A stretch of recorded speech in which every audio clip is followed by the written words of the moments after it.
Hey, John. Well, the CDC is extending that moratorium after Congress failed to hold a vote before going home for August recess. And despite a ruling from the Supreme Court in June that said that the CDC does not have the authority to issue a nationwide mandate such as this, but President Biden is even acknowledging that he will likely face legal challenges.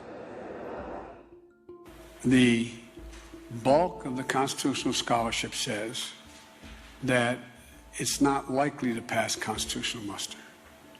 Number one. But there are several key scholars who think that it may, and it's worth the effort. President Biden says money's already been given to local governments to provide assistance to renters struggling to pay their landlords while acknowledging a potential court battle. The CDC's new 60-day eviction moratorium includes harsh criminal penalties for landlords. If an eviction doesn't result in death, a landlord can be fined $100,000 and spend a year in prison. And if an eviction does result in death, which the CDC doesn't explicitly define, a landlord would face up to a year in jail and a maximum fine of $250,000. The decision comes after days of protesting on Capitol Hill, with Congresswoman Cori Bush and others camping out multiple nights. Because of the enormous efforts of people, including everyday people who showed up at the Capitol, sleeping along with Representative Bush. And they have the backing of Senate Majority Leader Chuck Schumer, who also put pressure on the administration to extend the moratorium. Boy, oh boy. You guys are fabulous. And with the so-called squad receiving this national attention, Bush says this is just the beginning of what they have planned.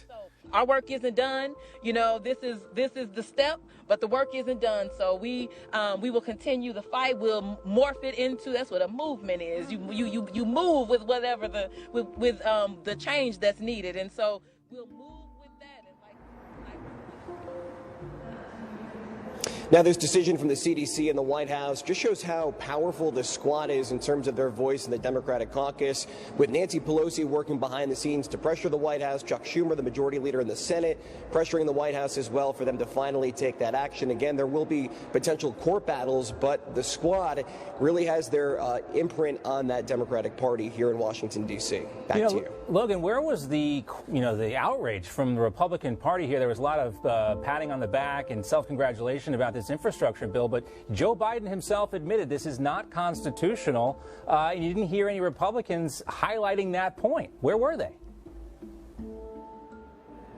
No, they were pretty silent on that. Obviously, the border is a big priority, this spending bill. There's just so much going on in Washington, D.C., but the people that are reacting to it on the Republican side say that they're citing that court ruling and that there could be some action taken there. But that just shows you how much is going on in Washington, that in terms of prioritization, eviction's just not up there with infrastructure, the border, and other elements, including foreign policy, which the Senate today is trying to put forward a vote to actually get rid of the authorization for use of force in the Middle East. So a lot going on. That went out of committee, and it will be coming to the floor. Obviously a lot going on, but you think they could prioritize, the Constitution and the fact that the CDC doesn't have the authority to make these types of decisions, and Congress should actually be forced to vote on it. All right, Logan, we'll leave you there. Great to see you. Thanks so much.